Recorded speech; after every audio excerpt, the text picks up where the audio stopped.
licenciado en Filosofía, es máster en Political Economy, de la Swiss Management Center University. Y bueno, yo la he escuchado ya en otras charlas y en otras clases, incluso aquí en esta institución ha dado sobre pobreza, creo que hablaste una vez, hicimos un seminario sobre pobreza que fue muy interesante. Y bueno, también muy afecto a la economía austríaca. Así que hoy vamos a, digo unos principios generales. Él va a hablar de otros autores, de Rothbard, del utilitarismo de Mises, de Lacan y no me acuerdo de quién más era, ¿no? Y de Bastiat, que el principio de no agresión. Bueno, al estar aquí van a poder hacerle más preguntas. Tenemos este bloque y después de las empanadas tenemos 2 bloques más. Y no hay vino. Para que no se duerman. Estamos en pedo, estamos en pedo. Claro, además es. Bueno, primero que nada, yo quiero felicitar a Oscar y a Ana y a toda la familia de Caprava, hasta Gabriel y falta Gerardo. Porque la verdad que son unos luchadores, ¿no? Por la causa de la libertad. 50 años tenemos. Así que yo soy más joven, tengo 40. Oscar me invitó varias veces. Yo la verdad que de paso aprovecho para presentarme un poquito más. Yo soy casado, tengo 4 hijos y un par de mis hijos todavía tienen 7, 10 años, más chicos. Y bueno, la verdad que no tengo mucha disponibilidad normalmente. Los fines de semana estoy con la familia o voy al club, ahora tendría que estar tirando, tiro federal. Pero bueno, insistí. Además, la verdad que sinceramente me tranquiliza un poco desde el punto de vista de la causa del liberalismo ver que la cosa va creciendo. Hace 20 años o hace 50, le voy a contar a Oscar, que habrán sido 5, que se conocían todos, se juntaban en un bar alrededor de una mesa y desató el liberalismo argentino, más o menos. Entonces, de alguna manera decir que no puedo ir a una charla, no puedo decir que sé cuánto, sé que la cosa camina, pero bueno, uno tiene que tratar de poner el hombro si es que vale la pena, así que agradezco la invitación y espero estar un poquito a la altura de la convocatoria. Me gustó mucho lo que dijo Juan Ramón, que además es un genio, les recomiendo si no lo conocían, síganlo en las redes, lo que escribe, etcétera, etcétera, la verdad que es un tipo brillante. Me gustó mucho cuando él vieron que empezó la charla diciendo, bueno, desde mi punto de vista, pero no porque lo diga yo, hay muchos autores, el liberalismo tiene zonas grises, esto me parece muy importante, ¿no? A veces todos nosotros, quizá alguno de ustedes, cuando empieza a descubrir algo que le parece valioso en el terreno de las ideas, se entusiasma tanto que cree que ya empieza a ser todo blanco-negro, lo tiene clarísimo, que no piensa como yo, es un burro, un tonto, etcétera, etcétera. Es lo peor que se puede hacer, ¿no? Si hay una manera negativa y equivocada de defender las ideas de la libertad es el fanatismo. Y uno, para evitar ser fanático, tiene que empezar siendo sincero consigo mismo, es decir, lo que no entiendo, no lo entiendo. Aquí lo defiendo igual porque me acordé cómo era de memoria que decía esto. Y la verdad que la objeción que el otro me está planteando, no sé cómo responderla. Es decir, acá no se trata de hacer esgrima y de ganar un debate retóricamente, sino de que tengamos la paciencia de tomarnos el tiempo para entender estas cuestiones que seguramente nos interesan porque involucran nuestra vida, que es lo que nos interesa. Nuestra vida como personas, nuestra vida en sociedad. Así que yo también hablo desde mi propia perspectiva, ¿no? Yo estudié filosofía en la UCA, bueno, recién comentábamos justamente esto. Básicamente estudié una filosofía que podríamos llamar una formación de tipo clásica, lo que es un pensamiento occidental que comienza con los griegos, los romanos, y después también bastante influido por el pensamiento cristiano. Un autor que era muy importante cuando yo estudiaba en la Universidad Católica, no es que ahora no lo sea, por ejemplo Santo Tomás, ¿no? Del siglo XIII. Son una especie de aristotelismo en diálogo con el cristianismo. Es importante ver de dónde viene la persona que les habla, sobre todo para que ustedes puedan interpretar algunas cosas que yo digo, o también para que puedan hacer las preguntas que les parezcan, ¿no es cierto?, de lo que yo digo, y ya que estamos acá, y vamos a comer, y qué sé cuánto, de lo que se les ocurra. A mí no me molestan las preguntas, ninguna. Al contrario, lamentaría que alguien se quede sin preguntar algo, o o comentarme alguna cosa por el temor a que me pueda, qué sé yo, digamos, molestar. Incluso si digo algo que no está bien, algo que digo sobre un autor, y digo, pero perdón, yo leí otra cosa y me parece que lo que estás diciendo no es tan así, perfecto. Como dice el gran Alberto Venegas Lynch, del diálogo, del disenso y demás, sobre todo en un contexto de libertad, aprendemos, ¿no? Así que acá yo vengo a compartir con ustedes lo que he ido pensando en los últimos años gracias a la influencia de otros personajes vivos y otros ya fallecidos, como los que creo que todos los que nombraste están todos muertos, ¿no? Mises, Rodin, Rand, Bastiat, etc. Bien, entonces, la propuesta era, el título general era Filosofía y Ética de la Libertad. Por supuesto vamos a hablar entonces de la relación entre el liberalismo y la ética, quizá ese podría ser un poco el tema central.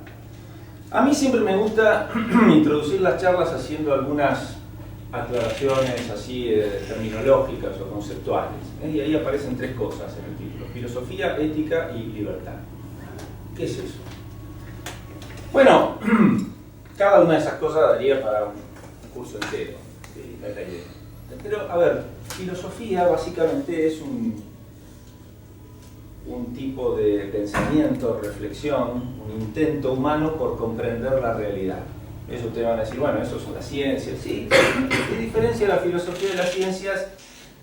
De alguna manera es como un intento de ir a los últimos principios, fundamentos, ¿eh? Lo que caracteriza la filosofía es, bueno, ¿por qué? ¿Cuál es el fundamento de eso, ¿no?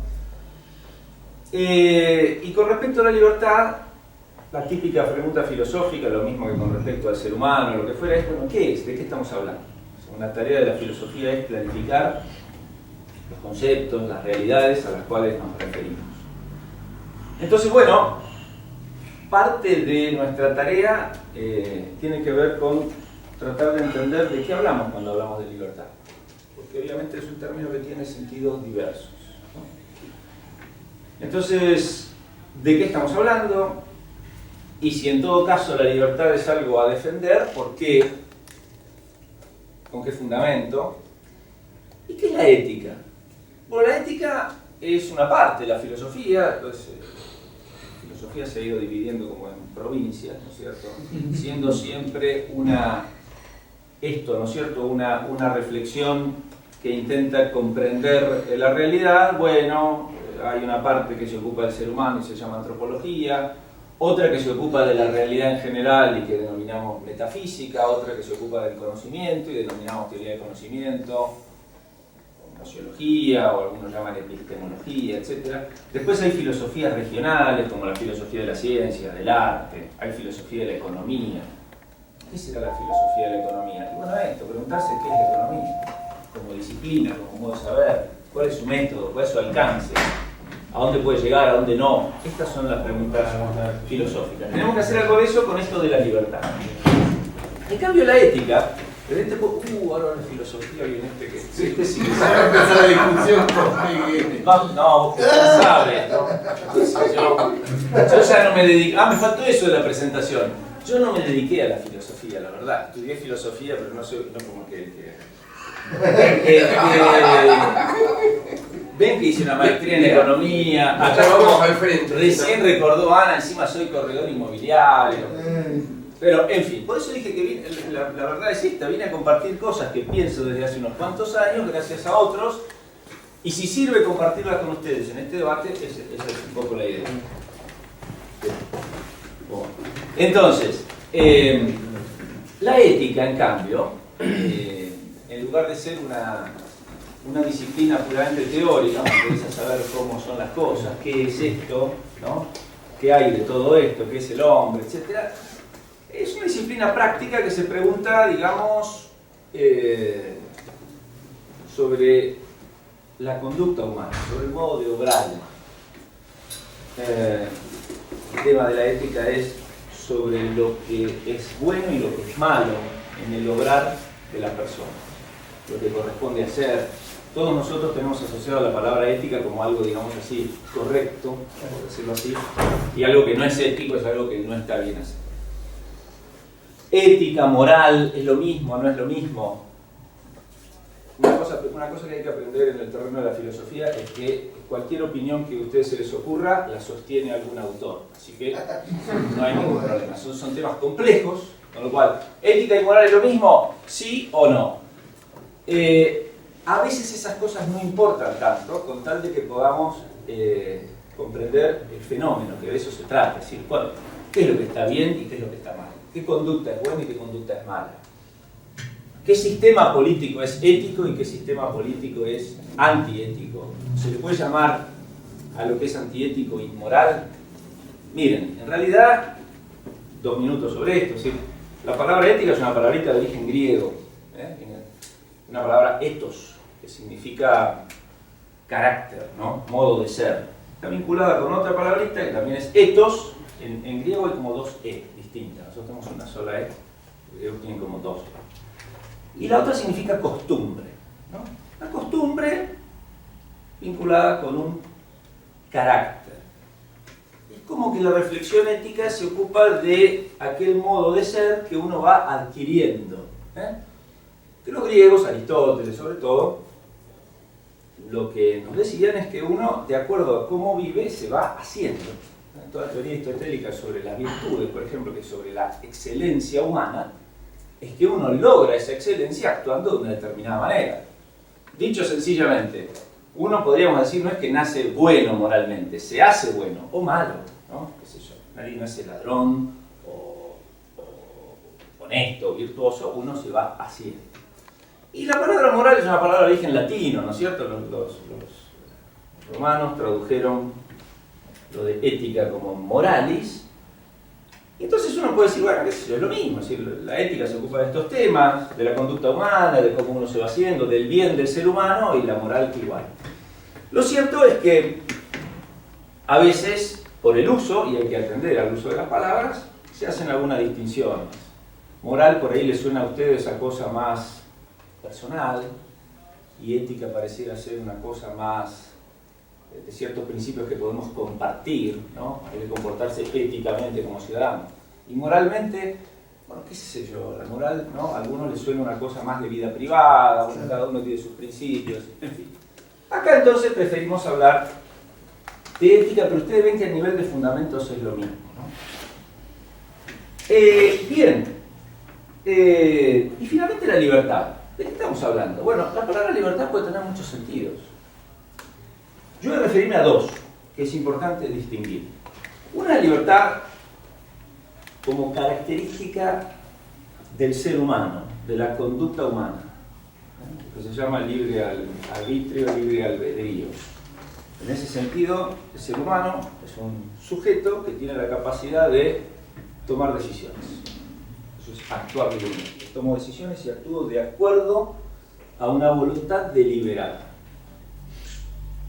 Lo contrario de esto, porque como les dije, en filosofía siempre van a encontrar un autor que sostenga cualquier postura.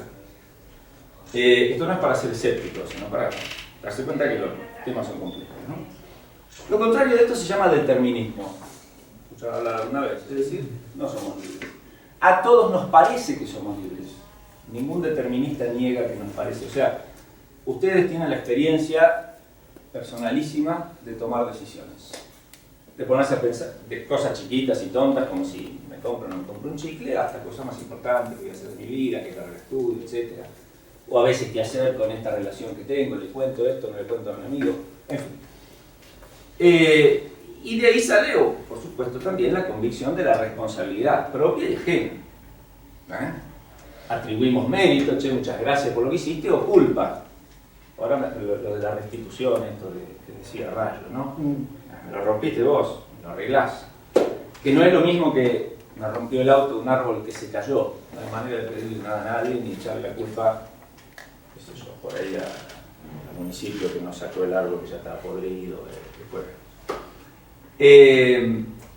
Pero sí, hay gente que niega la libertad y dice que la libertad es una ilusión, nos parece que somos libres, pero como la libertad es imposible por distintos asuntos que no vienen ahora al caso, no hay libertad. No es el tema que tenemos hoy para tratar. Es un tema interesantísimo, pero no es nuestro tema. La otra libertad a la que me quiero referir es una libertad de tipo exterior, que es la que se llama libertad de coacción. Es libertad en el sentido de que no hay un obstáculo que impide la acción. Esa libertad a veces hasta se refiere a seres no humanos. Por ejemplo, en física se habla de la caída libre de un cuerpo. ¿Qué es la caída libre? No hay nada que impida que el cuerpo caiga. ¿Se dan cuenta ustedes que ahí libertad no puede tener ninguna relación con la libertad en el sentido anterior que mencioné yo? Uno puede, qué sé yo, liberar a un pájaro, abrir la jaula, y esa es una manera de libertad exterior. La libertad entonces exterior aplicada al mundo humano significa que no la ausencia de un obstáculo para poder actuar. Uno puede estar, y ese obstáculo, o sea, eso que me impide actuar, puede ser de distinta naturaleza. Por ejemplo, puede ser físico. ¿Hay un obstáculo físico que me impida actuar? En ese sentido, libremente, sí, estoy encerrado, preso, o encerrado en mi casa, perdí las llaves, ¿no? O atado a una silla. Entonces uno ahí está privado físicamente de la libertad. Puede haber otros obstáculos, y un obstáculo para el obrar personal en una comunidad puede ser la ley, ¿no? Es decir, puede haber jurídicamente una norma que me prohíba actuar en un sentido. Siempre que reclamamos libertades, en el sentido clásico, como decía Juan Ramón, en el sentido del liberalismo clásico, ¿qué es lo que reclamamos? Que las leyes no nos prohíban. Es decir, estamos reclamando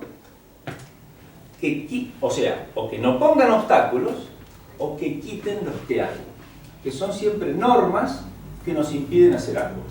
Elijan la libertad que quieran desde este punto de vista. La libertad de prensa, que no me prohíban publicar mis ideas. O sea, que no haya una norma, una ley que me impida. La libertad de pensamiento. Bueno, la libertad de pensamiento, esa siempre la tenemos. Lo que pasa es que uno quisiera, la libertad de pensamiento se refiere a la libertad de expresión también, ¿no? Porque del cráneo para adentro, al principio no pasa nada, hasta que alguna tecnología permita. A ver qué piensa usted. ¿No? ¿Se acuerda que le dije que esa idea estaba mal? Bueno, esperemos que no. La libertad de expresión, que no nos prohíban expresar también nuestras ideas. La libertad de enseñanza. ¿Qué sería la libertad de enseñanza? Que no me prohíban enseñar lo que a mí me parece que vale la pena enseñar y que a otro eventualmente le parezca que valga la pena aprender. Que no esté prohibido.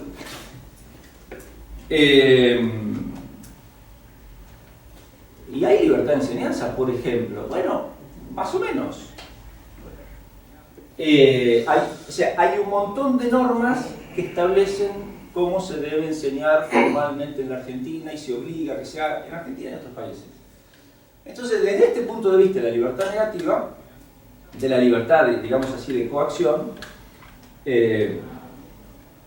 lo que estamos diciendo es que no haya un obstáculo para poder actuar. La libertad religiosa, ¿qué es la libertad religiosa? ¿Esto? Que cada uno pueda ejercer su creencia o no creencia. Ojo, la libertad religiosa también es la libertad de que no me prohíban no creer y actuar en consecuencia, ¿no? Entonces, que no haya obstáculos. Esa libertad de coacción en el terreno social, político y económico se restringe por medio de la ley, pero como vamos a ver, en última instancia por medio de la fuerza. Porque la ley no sería nada si fuera desde este punto de vista de restringir la libertad, si fuera una mera exhortación, un mero consejo. Mire, yo opino que no sería bueno que usted escriba en la prensa sobre tal tema. Esa es su opinión, le agradezco, yo opino distinto, escribo. No es así. Es que si está prohibido, ¿qué quiere decir que está prohibido? Que está previsto una sanción. O sea, o usted tiene multa, o va preso, o tiene pena de muerte, qué sé yo. Las sanciones han sido diversas a lo largo de la historia y en las distintas comunidades. El punto es este. Entonces, desde el punto de vista de la ética en general y de la moral, y después para pasar a su relación, digamos, con el liberalismo. ¿Cuál es entonces el tema de la ética? El tema de la ética es, como dijimos, el tema del bien. Hay distintas teorías morales, pero la verdad que el bien ¿para quién? Es el bien para el ser humano. O sea, la pregunta con la ética es ¿qué es bueno para mí? Hay otra perspectiva de la moral que dice, bueno, el tema de la ética es el deber. ¿Cuáles son las cosas que debo hacer? Una ética por ahí de inspiración más kantiana, sonará por ahí el autor, filósofo alemán. Entonces, la pregunta acerca de qué es bueno para el ser humano, desde una perspectiva clásica, como yo más o menos vengo a presentarles a ustedes, obviamente no puede soslayar una reflexión sobre el ser humano. Si yo no puedo decir qué es bueno para el ser humano en el aire sin prestar atención a lo que somos. Lo que es bueno para mí depende de lo que soy. Soy un ser viviente, soy un animal, soy un ser pensante, soy un ser que vive en sociedad. ¿Qué cosas, qué modos de vida, qué modos de conducta, qué modos de relacionarme con el otro conducen a que yo mejore, crezca? Ustedes saben que en los planteos clásicos, ya desde los griegos, sobre la cuestión moral, uno de los temas centrales y primeros era el tema del fin último, incluso el tema de la felicidad, ¿no? Es decir, ¿por qué actúa uno? Por un fin. ¿Y hay un fin último o razón por la cual últimamente hacemos todo lo que hacemos? Y bueno, dice Aristóteles, y sí, pues queremos ser felices. ¿Dónde está la diferencia? Y bueno, ¿en qué consistirá la vida más feliz? Esa diferencia. Uno opina una cosa, otro opina otra. Algunos pueden creer que la vida más feliz es la vida del político, otro la vida del guerrero, otro la vida del que tiene mucho dinero, o que el mayor bien es la salud o la amistad. Y Aristóteles creía que la mejor de las vidas y la más feliz era la vida filosófica. Sí, por eso me ven sonriente ustedes. Ahí hay cosas que se juntan, el político y el que tiene dinero. Pues el poder ahí, ¿no? ¿Por qué les digo esto? Porque el tema de la moral, en el fondo, filosóficamente, es el tema de nuestra propia vida, de nosotros mismos, y en definitiva, de algo que todos queremos, que es nuestro bien. La palabra felicidad, bueno, es una traducción de esa palabra griega eudaimonía, ¿no? Sí. Florecimiento traducen algunos, así como el florecimiento humano. Ahora bien, por lo tanto, bueno es todo lo que contribuye a ese desarrollo de la plenitud humana, según nuestra naturaleza, de nuevo como personas inteligentes, libres, sociales. Y malo es todo lo que va en contra. Con lo cual, desde esta perspectiva, bien y mal no es algo que arbitrariamente es obligatorio y algo que arbitrariamente está prohibido. Por eso, cuando uno se pregunta por la bondad o maldad de tal acción o eventualmente de tal organización social o política, etcétera, etcétera, y se pregunta por algún fundamento, dice, bueno, mirá, es bueno porque es conforme o respeta la condición humana, ¿no? Sus derechos. Vamos a ver dónde puede venir esto de los derechos. Y esto es malo porque va en contra del bien humano. Esto parece fácil de decir, pero si estuviera tan claro, no habría problemas morales, ¿no? Porque ¿quién tiene interés en su propio mal? Seguramente nadie. Entonces, cuando alguien actúa mal, y yo estoy diciendo que está actuando en contra del bien humano, ¿qué pasa ahí? Ese tipo no está... Bueno, son temas que se complican, ¿no? También hay distintas posturas, por ejemplo, la postura más socrática que dice, bueno, lo que pasa es que el que actúa mal es porque no entiende, no sabe, ¿no? En el fondo, el que actúa mal es como un ignorante de su propio bien, el ladrón, qué sé yo, tipo no entiende, no. Si supiera que se perjudica humanamente con esa conducta, no sería ladrón. En cambio, otro que dice, mirá, no, se puede hacer el mal sabiendo, ¿qué va a ser? Es medio misterioso si uno lo piensa a fondo, pero se puede. Uno puede tener conciencia de que no está del todo bien y sin embargo se puede. Bueno, esto es como una introducción de entrecasa a un enfoque, digamos, ético de la persona y su conducta. Ahora bien, ¿qué hacemos con todo esto y la libertad en las relaciones sociales y lo que llamamos el liberalismo? Bueno, las preguntas podrían ser, ¿no? Bueno, primero, ¿qué es el liberalismo? ¿De qué estamos hablando? Y después preguntarnos, bueno, ¿es ético el liberalismo? ¿O no? O sea, ¿es bueno? ¿Se corresponde con el bien humano? ¿Con ciertos valores que debemos apreciar por nuestro propio bien personal y donde nadie está, digamos, excluido de participar de ese bien? ¿O no? ¿O es inmoral? ¿O es moralmente neutro? Si no es ni bueno ni malo. Lo tomamos, por ejemplo, podría decir algunos, porque funciona. Digamos, una cosa, es un sistema más eficiente que... O sea, los sistemas inspirados en ideas liberales son más eficientes que los inspirados en ideas colectivistas. Pero éticamente, qué sé yo, no es ni bueno ni malo. Bueno, uno puede preguntarse eso. ¿Tiene fundamentos éticos un sistema social, político, económico, de inspiración liberal? ¿Qué es eso y si tiene fundamentos éticos? ¿O no?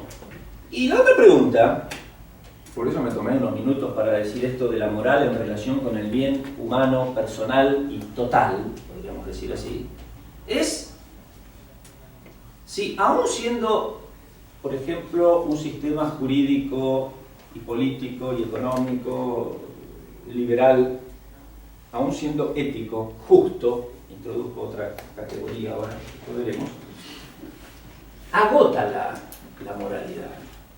Es decir, si todo el bien humano, ¿no?, está incluido dentro de las exigencias de un sistema jurídico, político y económico liberal.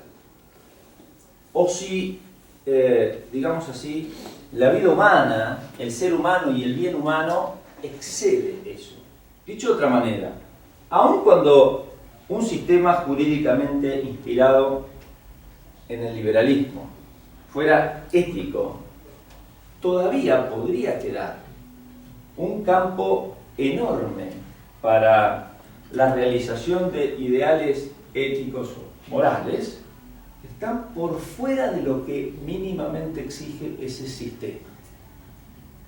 Es decir, como dijo Juan Ramón, uno de los principios liberales implica que hay unos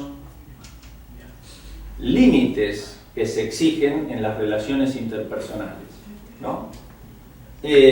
Pero donde no hay límites es acerca de las cosas que, no estando prohibidas, yo puedo querer hacer porque me parecen valiosas. Tampoco son obligatorias. A ver, el famoso asunto de la solidaridad y la generosidad, ¿no? Claro, un sistema jurídico liberal no puede ni asegurar ni imponer la conducta generosa y solidaria de una persona que vive dentro de él.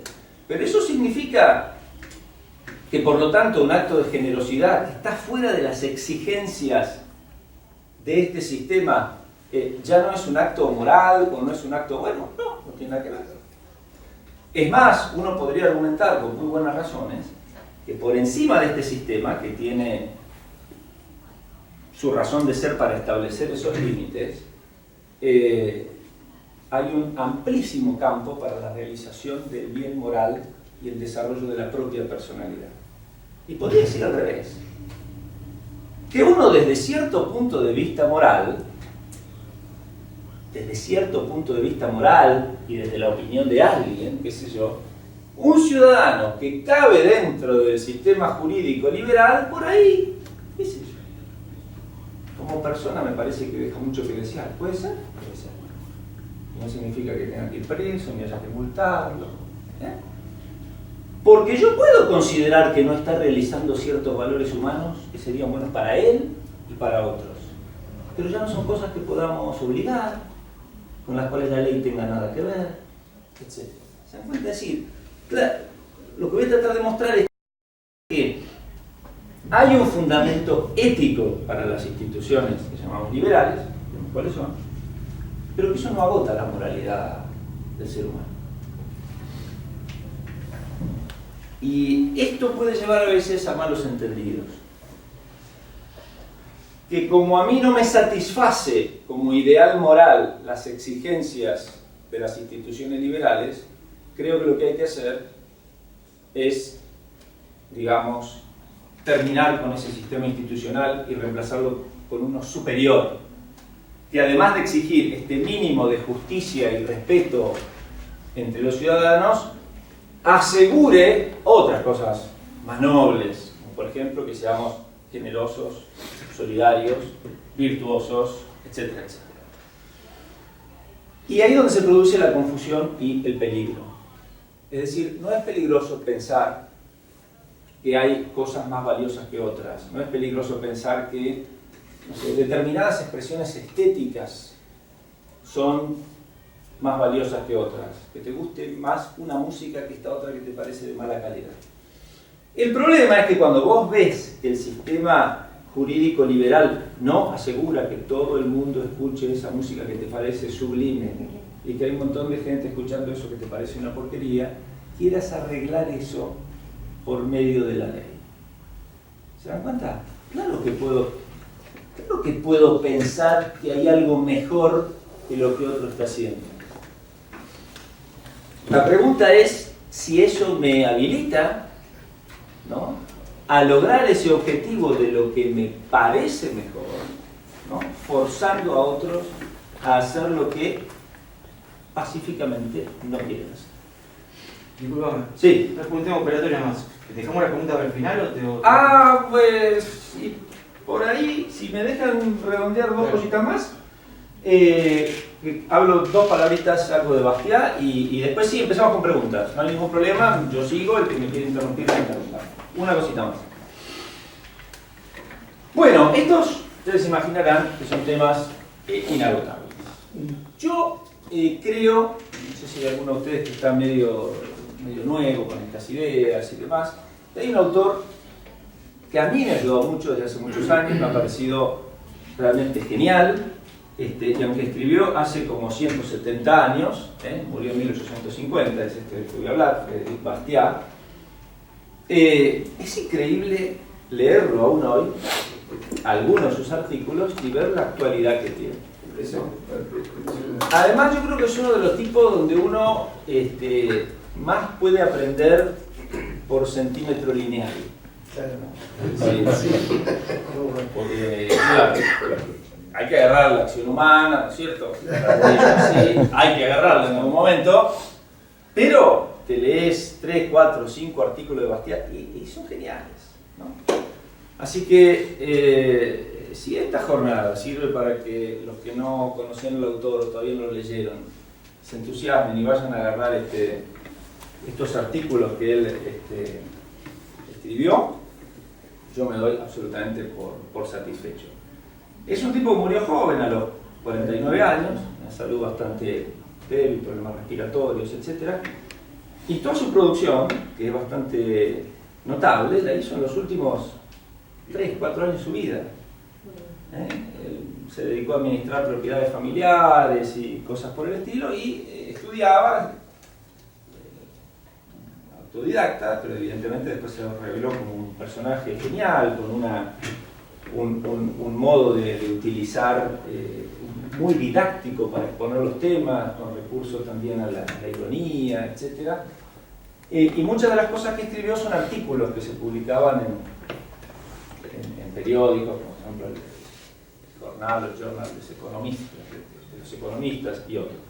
Y toda su actividad pública comenzó porque él se entusiasmó con el movimiento inglés por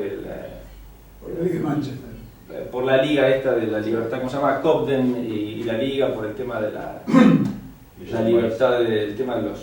¿Cómo era esto? Las leyes de maíz. Las leyes de maíz, exactamente, ¿no? La liga esta contra las leyes de maíz. Básicamente un movimiento por el libre comercio. Bien, ¿cómo plantea él, fíjense, la cuestión de el ser humano, sus derechos, la ley. Vamos a introducir algunas de estas cosas, vamos a preguntas y después seguimos. Hay un famoso ensayo que se llama La Ley, ¿no? Es un poquito largo con respecto a otros artículos que son más cortitos. Pero lo que dice Bastiat es que en realidad la ley, entendida como ley positiva, como norma que rige la convivencia entre personas de una comunidad, tiene una finalidad, ahora vamos a ver cuál es, pero no es la que muchos autores le atribuyen, que es la de crear o conceder los derechos fundamentales para las personas, que los derechos son anteriores. Y sobre todo él habla del derecho de propiedad, la centralidad de la propiedad. Y acá hay un punto central, clave, digamos.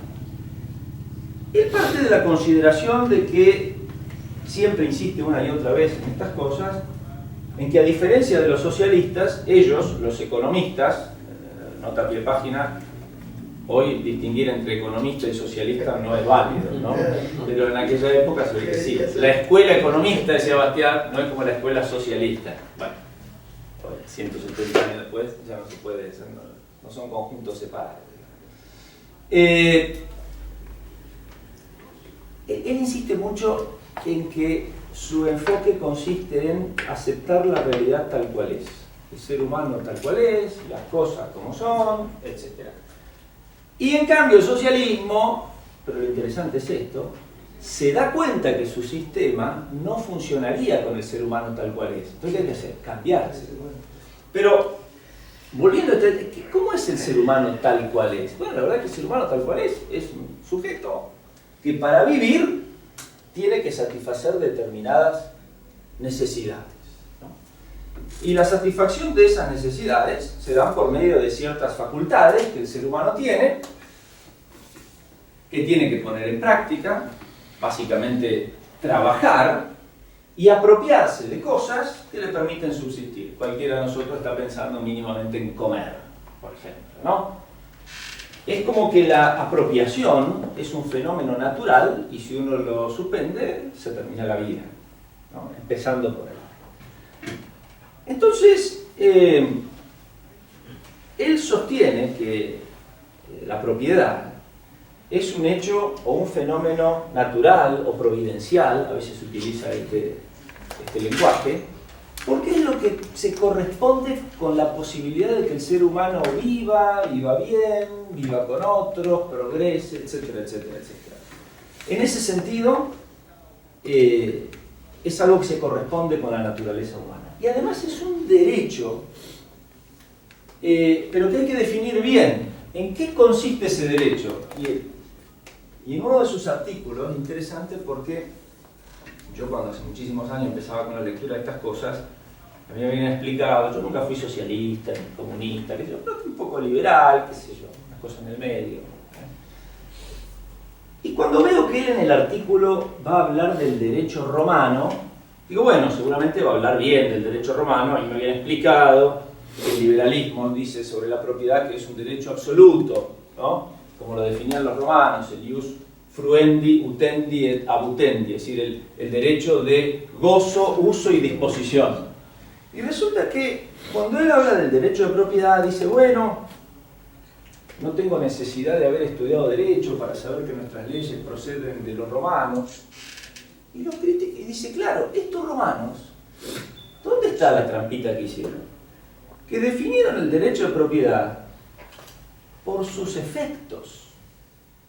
O sea, claro, si algo es tuyo, ¿qué quiere decir? Y que vos sos el que lo puede usar, gozar de eso, venderlo, regalarlo. Pero no hacen como la economía política, dice él, o atribuir esto a la economía política, que lo define por sus causas. ¿Y qué es el derecho definido por sus causas? ¿O qué es la propiedad, mejor dicho, definida por sus causas?